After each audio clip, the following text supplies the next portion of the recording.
Question number 4, ये आपकी एक क्लासरूम एक्टिविटी है। Constructing the square root spiral. Spiral क्या होता है? ऐसे जो स्प्रिंग की तरह से ऐसे ऐसे गोल गोल घूमता जाता है ना, ये सर्किल बड़ा होता जाता है, इसी को हम स्पायरल कहते हैं।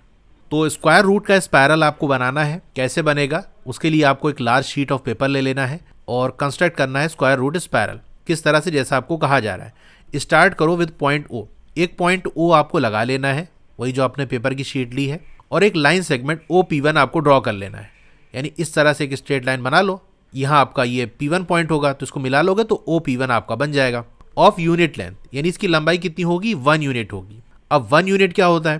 देखो 1 यूनिट का मतलब कुछ भी मान सकते हो, कोई यूनिट आपको प्रॉपर दी नहीं कि 1 सेंटीमीटर लेना है कि 1 मीटर लेना है, कितना लेना है। तो अपने हिसाब से, अपनी आसानी के हिसाब से जैसा हमको सही लगेगा वो हम मान सकते हैं। तो अगर जैसे मान लो हम ड्रॉ करते टाइम 1 यूनिट को 2 सेंटीमीटर ले लेते हैं। हमको ये 2 सेंटीमीटर नहीं लिखना, हमको तो सिर्फ 1 यूनिट दिखाना है। लेकिन हम स्केल से ड्रॉ करेंगे तो जब तक मेजरमेंट नहीं लेंगे सही से कैसे बनेगा? 1 यूनिट क्या है कुछ तो मानना ही पड़ेगा ना। चाहे 1 यूनिट को 1 सेंटीमीटर मान लो या 2 सेंटीमीटर या 3 सेंटीमीटर या दुनिया का कोई सी भी वैल्यू मान लो, कुछ ना कुछ तो मानोगे ही। अब आपको क्या करना है? Draw a line segment P1 P2 perpendicular to OP1 of unit length. अब OP1 के परपेंडिकुलर यानी बिल्कुल 90 डिग्री पे एक और आपको लाइन सेगमेंट बनाना है P1 P2।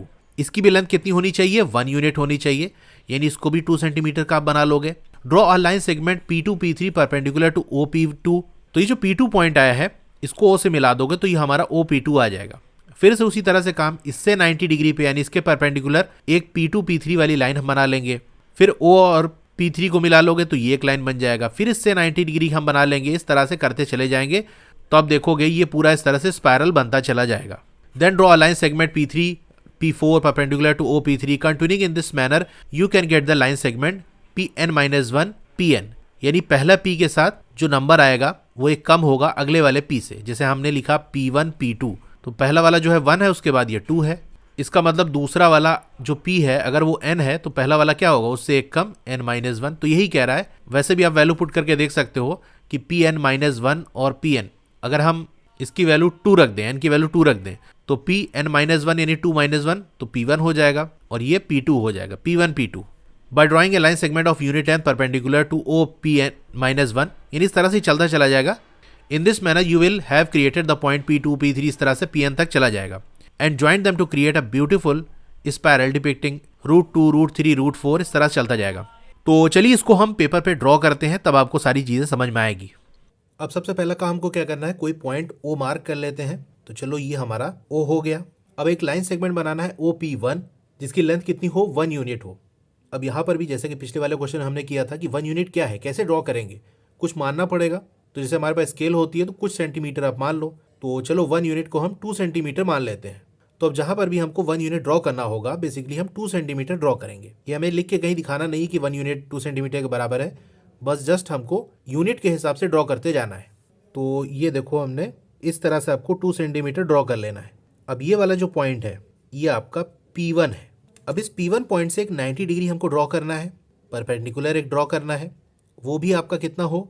1 यूनिट का हो। तो फिर से हम सेट स्क्वायर का यूज़ करेंगे। ये वाला जो साइड है इसको इस लाइन पे बिल्कुल सेट करेंगे और फिर हम ये 2 सेंटीमीटर का जो कि 1 यूनिट के बराबर होता है वो लाइन ड्रॉ करेंगे। तो ये 1 यूनिट की एक लाइन और ड्रॉ कर ली हमने। इस तरह से आपको एंगल दिखा देना है कि 90 डिग्री है। अच्छा ये 1 यूनिट है तो 1 हम लिख देंगे, ये भी हमारा 1 यूनिट है तो यहाँ हमने 1 लिख दिया। ये जो पॉइंट आया है इसका नाम हम दे देते हैं P2। इस तरह से आपको चलते जाना है P1 P2। अब जैसे कि हमने O और P1 को ज्वाइन किया था, O और P2 को ज्वाइन कर लेंगे। हल्की सी एक लाइन ड्रॉ करेंगे, जैसे कि आप बुक में भी देख सकते हो कि ये जो लाइन है OP2 वाली ये हल्की है, तो हमने इस तरह से ड्रॉ कर लिया। अब ये जो लेंथ है वो आपकी क्या है? कि आपका राइट एंगल ट्राइंगल है, ये आपका हाइपोटेन्यूज हो जाएगा। पाइथागोरस थ्योरम लगा के इसकी वैल्यू आ जाएगी, ये आपकी क्या होगा? √2 होगा। अब इस पॉइंट से फिर से एक 90 डिग्री ड्रॉ करेंगे। वही काम, ये वाला साइड इस लाइन पे रखो OP2 वाली लाइन पे, क्योंकि अब OP2 से एक 90 डिग्री ड्रॉ करना है। ये हमारा 90 डिग्री हो गया। इसकी लेंथ 1 यूनिट है। इस पॉइंट को हम P3 मान लेते हैं। P3 और O को ज्वाइन करेंगे, हल्के हाथ से ज्वाइन करना है इसको। अब देखो ये वाला जो ट्राइंगल है √2 है और ये वाला आपका 1 है, तो 90 डिग्री के जो सामने होता है हाइपोटेन्यूज होता है। इसकी लेंथ हम निकाल सकते हैं √2 का स्क्वायर प्लस 1 का स्क्वायर। √2 का स्क्वायर आपका 2 होता है, प्लस 1 का स्क्वायर 1 होता है, तो 2 + 1 आपका 3 हो गया। इसका मतलब ये आपका √3 है। तो आप यहाँ लिख दोगे ये आपका √3 है। फिर वही काम हम करेंगे, अब ये जो OP3 है इससे 90 डिग्री ड्रॉ करेंगे। ये पॉइंट हमारा P4 हो गया, ये 1 यूनिट लेंथ है। O और P4 को ज्वाइन कर देते हैं। ये लेंथ कितनी आ जाएगी, अब आप खुद ही कैलकुलेट कर सकते हो, ये √4 आ जाएगी। इस तरह चलते जाएंगे, देखो √2 √3 √4। फिर से ये हमने 90 डिग्री ड्रॉ कर लिया। ये P5 है, ये 1 यूनिट लेंथ है। O और P5 को ज्वाइन कर लेंगे, ये लेंथ हमारी √5 आ गई। तो पिछला वाला जो क्वेश्चन था देखो इस तरह से भी कर सकते थे, लेकिन ये कितना डिफिकल्ट हो जाता, मतलब थोड़ा टाइम कंज्यूमिंग हो जाता। ये 1 यूनिट, ये P6 हो गया। P6 और O को ज्वाइन कर लेंगे तो ये आपका √6 आ जाएगा। ये 1 यूनिट P7 हो गया। O और P7 को हमने ज्वाइन कर लिया तो ये हमें √7 मिल जाएगा। ये 1 यूनिट है और ये आपका P8 हो गया। O और P8 को ज्वाइन कर लिया तो ये √8 आ गया। ये 1 यूनिट, ये आपका P9 हो गया, इसको ज्वाइन कर लिया तो ये √9 हो गया। ये 1 यूनिट, ये आपका P10 हो गया, ये आपका √10 हो गया। ये 1 यूनिट और ये आपका P11 हो गया, ये लेंथ जो आपकी है वो √11 हो गई। ये 1 यूनिट और ये आपका P12 हो गया, ये √12 हो गया। तो इतना काफ़ी है, आप 10 तक भी दिखा सकते हो। तो यहाँ पर देखो इस तरह से अगर हम ड्रॉ करते जाएँ तो ये ऐसे घूमते हुए ही जाएगा इस तरह से, और ये बड़ा होते हुए, और ये पूरा ऐसे जाकर ये बनता चला जाएगा। ठीक है, तो ये पूरा स्पायरल ऐसे बन जाएगा। तो बहुत ज़्यादा हमको नहीं बनाना है, इतना काफ़ी है। क्वेश्चन नंबर 4 हमारा हो गया।